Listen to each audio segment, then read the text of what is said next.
你好，方議員，我哋係嚟自東莞工商總會劉伯樂中學嘅同學，我係二 B 班郭永晴，我係二 D 班馬之和。係，你好，兩位同學，係。方議員，我想問你喺過去之中，你曾經擔任過哪吒嘅主角啦。當你得知呢個消息嗰陣咧，你有冇啲咩感受？過程中有冇遇到啲咩嘅困難？我多謝你哋嘅訪問啦。我以前細個咧就有飾演過哪吒呢個角色嘅。咁我相信喺體能嗰方面啦，譬如武打嘅劇情咧，會有一啲挑戰嘅。咁譬如哪吒咧會有一啲大量嘅動作劇集啦，即係啲打動作嘅戲，譬如可能吊威亞啦，或者練習一啲三尖九刃槍啦，亦都有仲要咧即係出現一啲即係神話人物嘅一啲非凡嘅身手，譬如可能吊威亞由左邊啊嘅山頭吊到去另一邊啊，咁又入水能跳啊，出水能游嗰啲咁嘅動作。每日拍完戲咧，基本上都有一啲損傷啦，或者會撞瘀咗啊，或者有啲肌肉酸痛啊，都會出現嘅。咁當年咧，即係我好耐㗎啦，幾十年前咧拍呢個哪吒劇集嘅時候咧，當時嘅特效咧就嗰啲 CG 畫面咧就技巧冇而家香港咁或者我哋全世界咁先進嘅。咁對一啲綠幕咧，我哋要做一啲叫 animation 啊。animation 咧就要即係你會用一啲感應咧，你要睇住個環境。譬如話，好似我哪吒要斟個壺咁，我要睄住個鏡頭咧，就拎到個壺，然後斟啲水、斟啲茶俾個老人家。可能嗰個係一個動畫嚟嘅，呢啲動畫嚟嘅。咁要憑想像去觀察下周邊嘅環境嘅變化，或者嗰個綠色嘅熒幕裏邊下邊嗰啲影像啊，咁所以呢啲都要增加自己個想像力啊，去幫呢個去做好個情感嘅拿捏啦。咁哪吒嘅內心咧係非常之複雜嘅，因為亦都有俾人誤解咗佢係比較孤獨啦、憤怒啦，因為哪吒我命由我不由天啊嘛。咁亦都有對父母深層嘅矛盾嘅愛，即係佢好錫媽媽嘅，好錫佢母親嘅。咁但係佢亦都即係俾佢爸爸理整啦，即係經常都會責罵。咁當嗰個劇情亦都講到削骨還父、削肉還母呢啲好經典嘅橋段，即係會反映到即係呢個角色咧，哪吒咧係即係有基叛逆，亦都好孝順。咁呢種神性同人性之間嘅平衡咧，我會睇到即係要好心思咁樣去傳譯呢個角色咯。咁我想問一下啦，咁你喺當呢個演員嘅過程之中咧，你有冇覺得有咩演員嘅特質咧，係同你而家嘅工作咧係有所相同或者係有所幫助嘅咧？你覺得你接觸我，可能你會多啲會了解下我性格啦。我其實自己本身方國珊咧，都係真係有點哪吒嘅性格嘅。即係喺演員時期嘅時候咧，我就算拎起劇本啦，我都好快速咁樣去了解呢角色啦，將自己完全去代入去嘅。咁即係變成另一個生命咁樣啦。咁而喺演員嘅工作咧，我就每日面對啲個案啊，或者動輒都可能講緊枱頭啦幾百頁嘅文件啊，咁所以即係可能好枯燥啦。你會睇咁多法律文件啊，或者一啲工程啊、財務啊、公務嘅文件。咁但係即係我都會快速咁消化，即係以我經驗啊咁去分析啦。咁就好似哪吒拍劇集嘅時候，即係睇劇本咁樣，都要好快速咁樣融會貫通去了解。咁最重要咧，即係個立腳點咧，就係即係佢工作都係一樣咧，即係話我哋呢啲公務咧係要以民為本，要即係個立腳係諗住係以便民唔擾民嘅心態去處理。咁我自己喺演員時期嘅時候咧，企喺鏡頭前面咧，你嘅眼神、你嘅聲音、你嘅肢體咧，都必須要令到觀眾會攞到個注意點啦。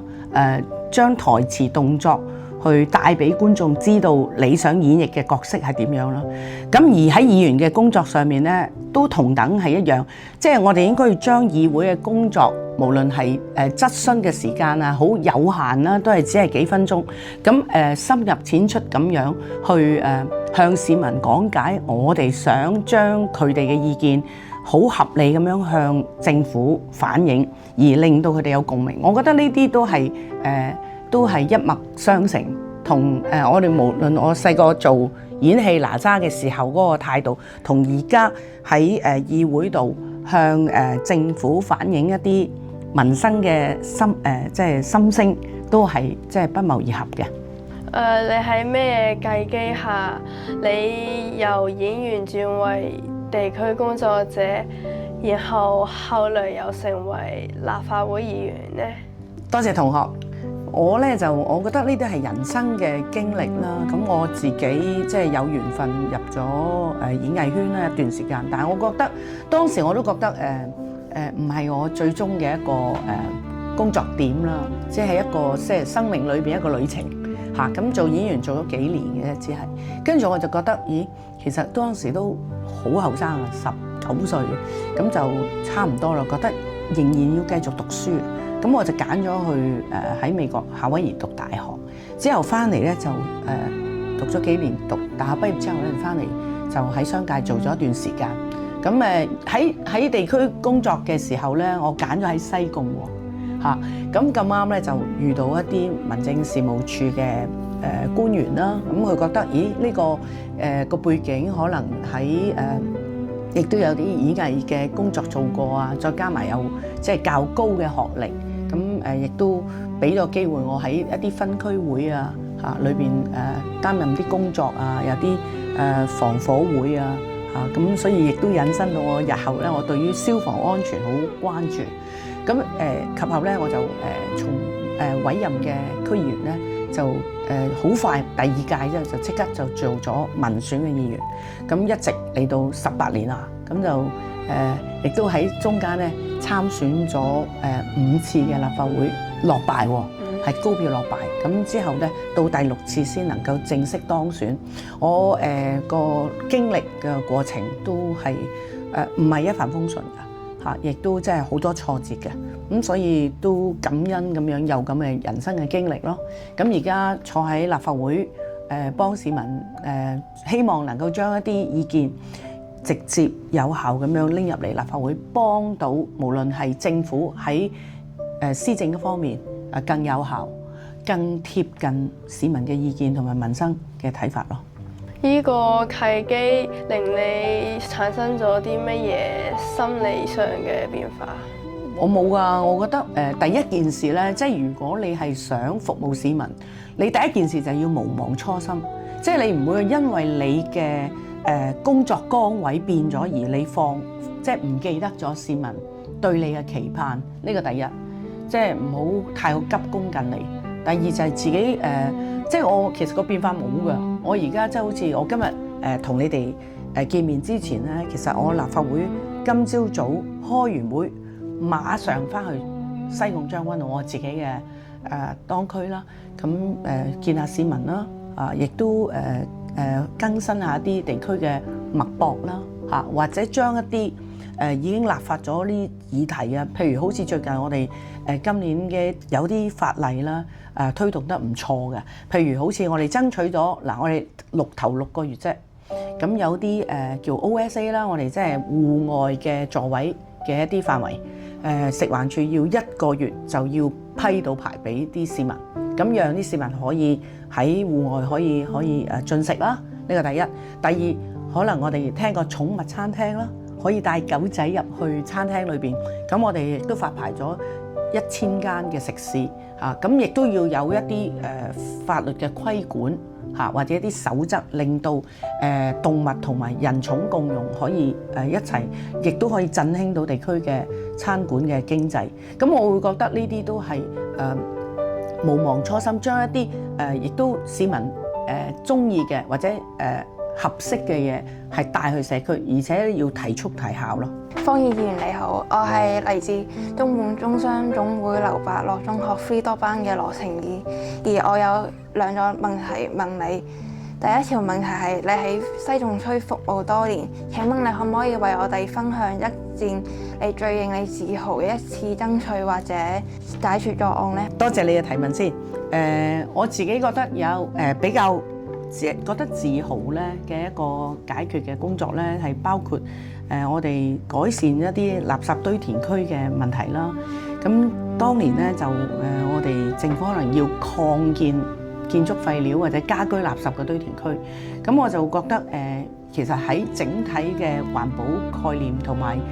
廢物處理嘅方面咧，可以做得比較宏觀啲，可以訂立一啲5年或者10年嘅規劃，包括可能係興建一啲好似我哋而家叫 I-Park 啦，就係叫廢物嘅焚化爐高溫嘅去處理一啲廢物。咁好似我而家作為立法會議員啦，早前咧我哋都批撥咗成200多億啊，去興建多個 I-Park 2。咁廢物處理就叫停咗個堆填區，家居垃圾嘅堆填區，而令到成個將軍澳有一啲近呢個堆填區嘅附近嘅民居咧，就唔使經常聞到啲臭味啦，減低對居民嘅滋擾啦。咁我覺得呢個都係覺得好好。咁不單止係叫停個堆填區，更重要咧就係保留翻啲本來你愛嚟擺垃圾嘅土地，唔使愛嚟擺垃圾，近地鐵站5分鐘到嘅土地，今日咧政府係愛嚟保留，愛嚟做一個發展5萬個住宅嘅137區，將軍澳有一個地方叫137，咁而家政府咧特首咧已經確立咗，就係愛嚟俾市民住咯，唔係愛嚟俾垃圾住，係俾市民住。咁容納5萬個住宅，大概13萬人口，咁既保留土地，又唔使污染，而做好我哋宏觀嘅一啲廢物處理。咁我覺得呢個係我比較認為自己值得自豪嘅地方咯。都幾犀利下喎，為我哋保護環境。而第二個問題係，對於接下嚟嘅議會工作，你將會把議題核心會放喺邊度呢？我喺過去呢18年咧，即係我眼見到小業主啦嚇，佢哋可能面對好多即係樓宇維修嘅問題，可能對一啲業主嚟講咧，小業主嚟講好困難啊嚇。譬如好似最近我哋有啲火災啦，大型嘅火災咁亦都即係了解到其實我覺得房屋嘅樓宇維修保養，以至到消防嘅安全條例咧，呢兩方面咧都好值得，即係我哋要加快嘅力度，同埋去改善。我希望能夠快啲加快呢個市建局嘅招標妥2.0，即係由政府取締或者協助市民，譬如喺樓宇維修嘅時候，幫佢哋主動代辦去招標、審標，令到佢哋第一唔會俾人哋圍標啦嚇，啲真正嘅錢咧係落到去做一個樓宇嘅翻新嚇，減少一啲消防嘅隱患嚇，令到市民即係盡快可以解決到啲滲水啊、執漏啊，或者以至到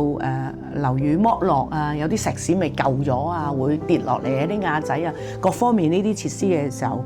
做好呢啲嘅樓宇維修。咁另外我自己作為一個消防安全工程師咧，咁我好重視消防安全。咁我希望咧，無論喺一啲單棟樓啦、3無大廈啦，或者以至喺消防維修方面，即係要更新嘅工作咧，都要加快步伐。咁同埋亦都係啦，政府可以咧即係協助，因為其實消防安全好深、好複雜嘅，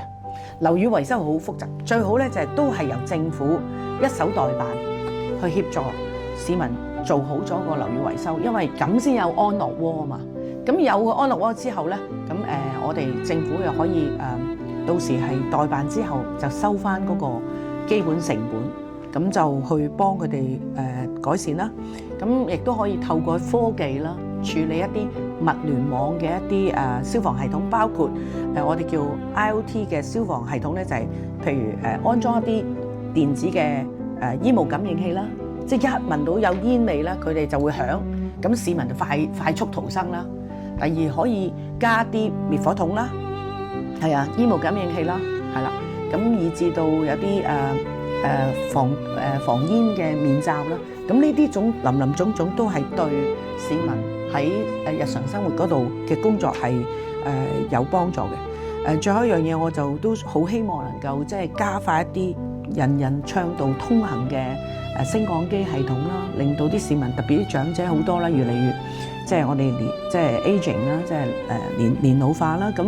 咁希望能夠加快啲步伐，可以幫到更多市民係喺呢方面做到，就再加埋喺交通嗰方面咧，我希望能夠喺東九龍鐵路啦，或者北環線啦嚇，咁各方面啲鐵路咧係以民生嘅鐵路行先，然後咧就喺交通嗰度咧可以做多啲優化嘅分段收費嚇，咁學生梗係半費啦，咁但係問題除咗學生之外，其他啲依優惠，譬如可唔可以做到，即係未有㗎，而家冇，從來咁耐都未肯做到跨巴士轉乘優惠，即係2間或者3間嘅巴士公司，即係可以合作下嚇，優惠翻對方，咁變咗市民最終先係得益咯。喺你身上真係學到好多嘢，多謝你嘅回答。我係問題結束，唔該。你好，方議員，我係嚟自東莞工商總會劉伯樂中學嘅學生，我叫文永豪。請問喺愛國者治港嘅原則下，議會更具有效率，你可唔可以分享一下你觀察到嘅主要變化呢？好啊，多謝同學你嘅提問。嗱，我覺得由呢個完善選舉制度之後咧，議會由過去政治消耗嘅戰場轉變為咧係實幹型嘅議會，即係大家都會係實事求是咁樣去討論去改善民生嘅工作。咁無論喺立法或者一啲政府行政嘅撥款啊各方面，我睇到都係實事求是。咁唔單單係即係會係提速提效，更重要咧係令到即係市民咧喺日常生活裏邊呢一啲工作咧就會更加快啲受惠嚇。咁呢個我會睇到係喺個議會度咧會更加有效率啦。呢個第一。過往咧我見到咧有啲係即係好無必要嘅爭拗嘅，咁所以或者甚至惡意嘅拉布，咁都會係令到無論話流會啊，或者癱瘓個政府啊，咁呢啲都係即係唔應該發生嘅事情啦嚇。咁所以我會睇到呢種嘅變化係好清晰嘅。咁而家嘅爭論點咧就唔再係政治立場，而係一啲咧政策上嘅細節同埋個可行性。嗱，例如我簡單講一講啦，譬如話我哋話想推動寵物餐廳，咁我哋就會研究緊究竟動物帶入去個餐廳嘅時候，會唔會影響到其他啲食客，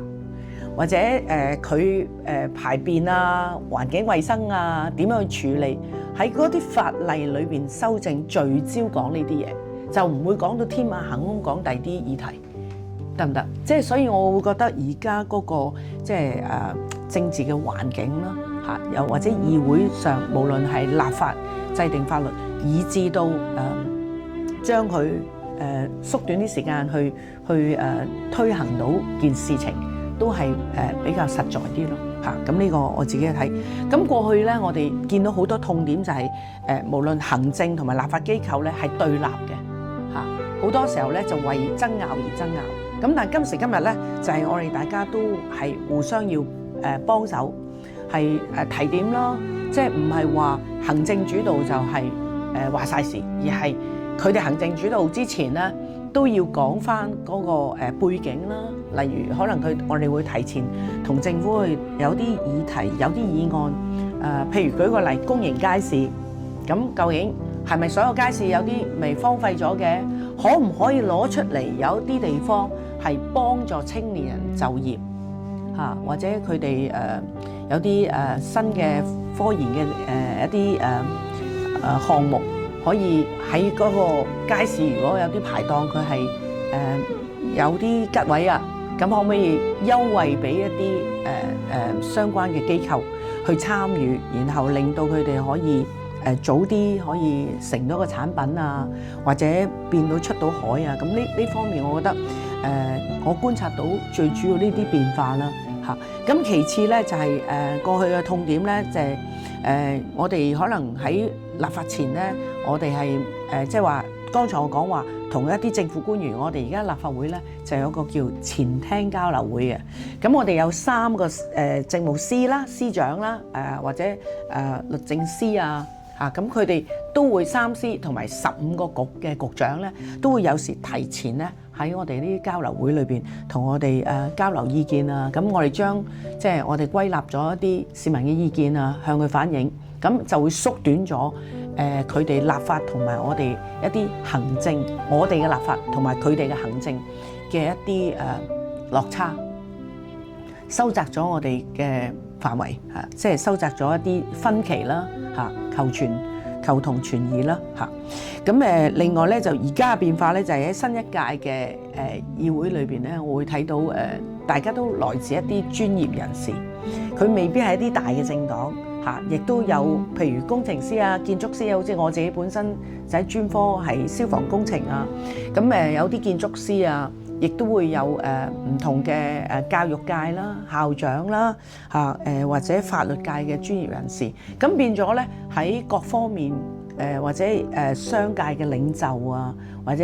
企業家啊，咁佢哋即係每個範疇推動香港嘅經濟啊，各方面咧都會有一啲專業嘅意見咯。咁我覺得呢個整體嘅政治嘅氣候咧係更良好啦。希望即係今屆我哋開咗個新嘅局面啦，咁而家都係頭半年咯。希望一路會順利咁幫市民去排難解憂，同埋咧解決啲老大難嘅問題。仲有一個問題，好啊，你有咩想同香港嘅青年一代講呢？多謝同學，多謝兩位同學。我自己認為啦，即係可以參考下我啦嚇。逢親你遇到困難、遇到低谷，你就諗下一個議員叫方國珊，佢唔係一帆風順，佢選咗5次立法會，到第6次，即係跨越咗18年喎，同學，18年啊，先能夠當選到。咁所以咧，我想寄予所有同學啦，大家你可以即係可以大家自己唔好自己設限咯，永遠都唔好自己設限。即係因為我哋香港咧背靠祖國，我哋亦都聯通世界啦。即係我哋粵港澳嘅大灣區嘅融合發展，亦都東南亞新興嘅市場又崛起。其實以我哋香港即係都發展得一定嘅穩定性嘅時候咧，我哋個目光可以睇遠啲嚇。即係我相信咧就係世界係比你諗嘅大，而你嘅潛質咧係比你想像更強。咁所以我相信你哋將來嘅前途係無可限量嘅。咁同埋咧就唔好計較咯，唔好譬如做多啲社會嘅工作啊、義工啊，你一定會有得益嘅。就正如今日你哋嚟去做一啲參與一啲無論係憲法啊，或者一啲法律嘅講座嘅一啲相關嘅訪問啊，咁都係對自己無論喺法律嘅層面啊，以至到社會發展啊，一啲民生嘅一啲動態嗰方面咧，都係有好大嘅增進咯。咁我覺得都喺即係都係累積翻一啲自己個人嘅經驗咯。即係正如方議員都一直講嘅，我呢個金句就係沒有奇蹟，只有累積。咁深耕才會生根。咁所以都希望各位加倍努力啊！